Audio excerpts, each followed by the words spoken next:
watch. And a heck of a round 10. Look at the body language. Santiago says, bring it on, brother.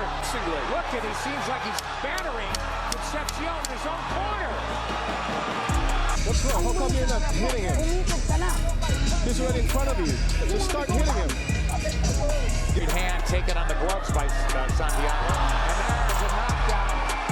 Kuja is in the house. The pound-for-pound king of the world. That is man.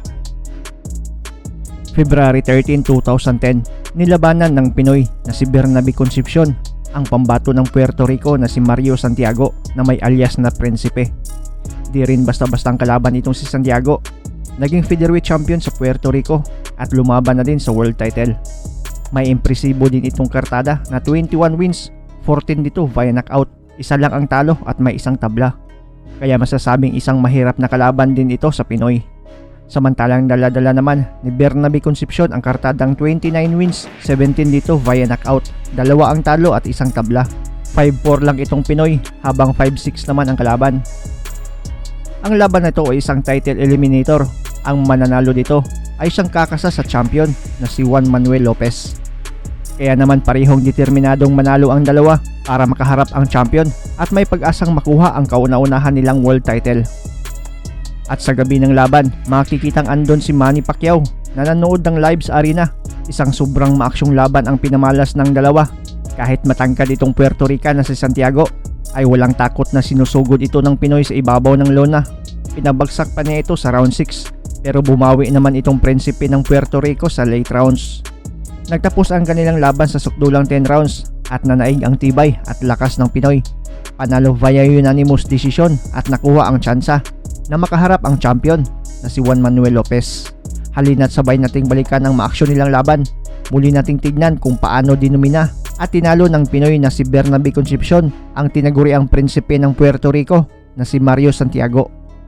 Round 1, makikitang agresibo agad ang Pinoy. 22 pa lang itong si Concepcion habang 31 na itong si Santiago.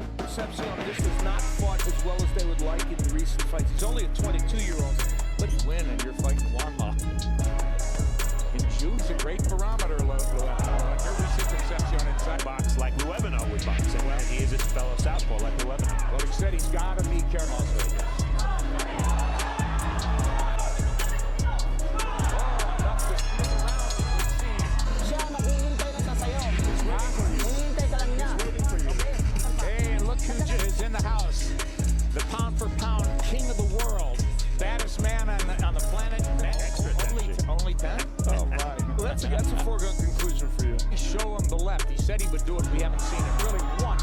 Hands and that late flurry sinks a left hand to the body of Concepcion. Concepcion returns the favor, blasting away in that right hand. Santiago has on his left, who's moving backward or laterally.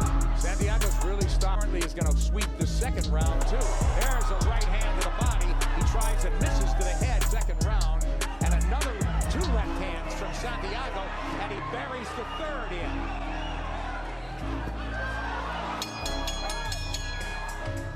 Round 3, mas naging mainit at maaksyon pa ang laban. Magandang palitan ng mga suntok ang pinakita ng dalawa.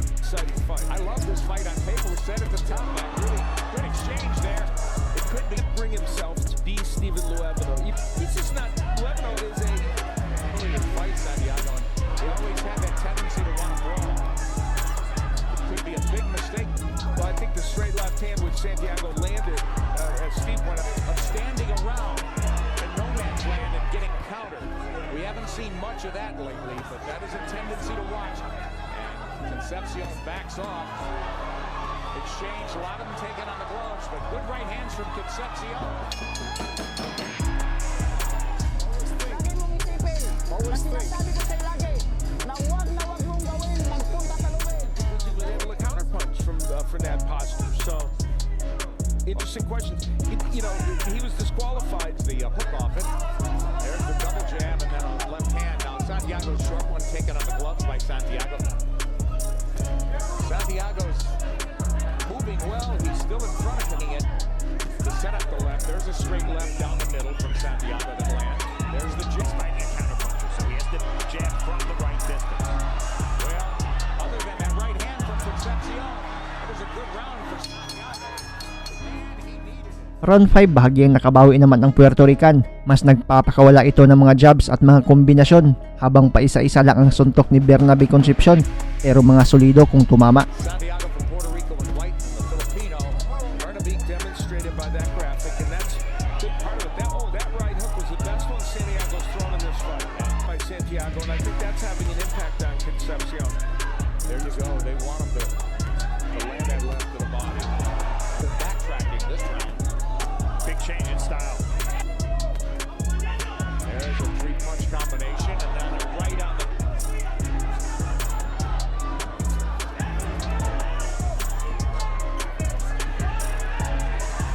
Right hand from Concepcion, the new WBO featherweight champion of the world, and one of the most exciting... What's wrong? What's wrong? How come you're not hitting him? He's right in front of you. Just start hitting him. Give him an uppercut.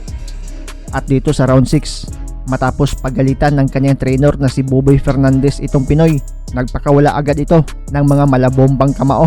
Isang right straight ang nasalo ni Santiago at bagsak ito. Concepcion, right hand taken on the gloves by Santiago. And there's a knockdown.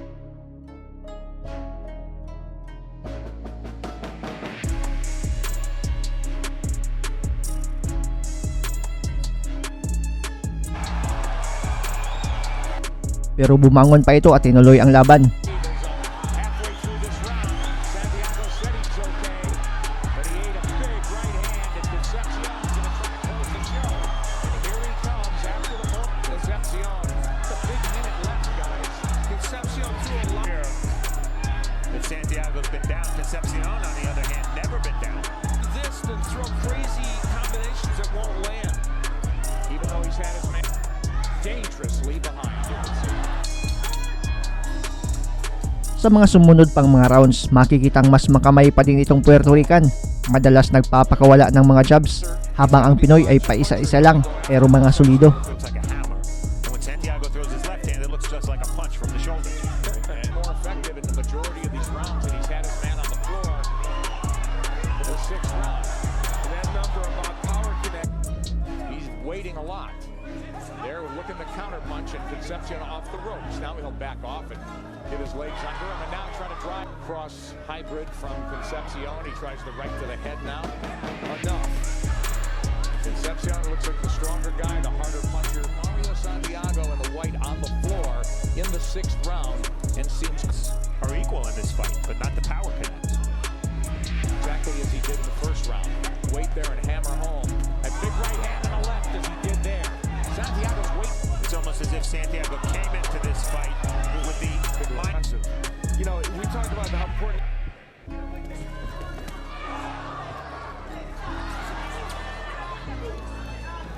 Missing then connects there. All right, Santiago's out. Now he's on the stick with the jab, and Concepcion is at the same distance. Talking about this like it's a crossroads fight at age 31. In reality, that's pretty good. Nice right by Concepcion. Now Santiago did say it. I mean, this is it's not that. Well, there we are. The right hand from Concepcion, and he'll take a left and return wild with that looping right hook. There's some body work, fairly effective from Santiago. Concepcion for the white right to meet Juan Manuel Lopez in June. Listen to me. Listen to me. Listen to me. This is the last round. This is a championship.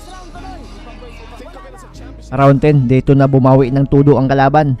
Tila alam na niya na dihado sa scorecards ng mga hurado. Kaya naman, naging agresibo itong si Santiago. Budiga ang punteriya niya sa Pinoy. Napapatras at napapayakap na lang itong si Concepcion sa round na ito. Desperado ng Puerto Rican na manalo. Would it be wise? But wow, big uppercut. Here we go, Santiago. Santiago now has let it go. He's letting it all go now.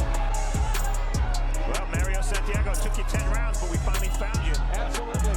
And those are good. Those are kidney shots. I think a lot of these are. Where was this? The animal's coming out in him. Well, this is almost inexcusable. It's such a shame that we didn't see it earlier. But there's a big minute to go in this one that says, let's go.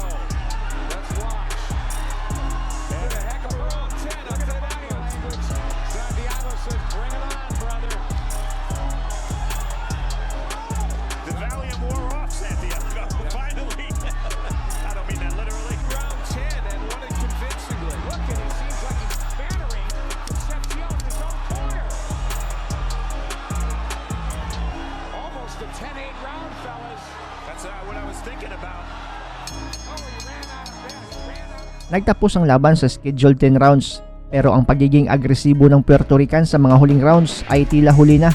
Angat na si Concepcion sa scorecards ng mga horado at nakapagtala na din ito ng knockdown, kaya panalo ang Pinoy via unanimous decision at nakuha ang tsansa na makaharap ang champion.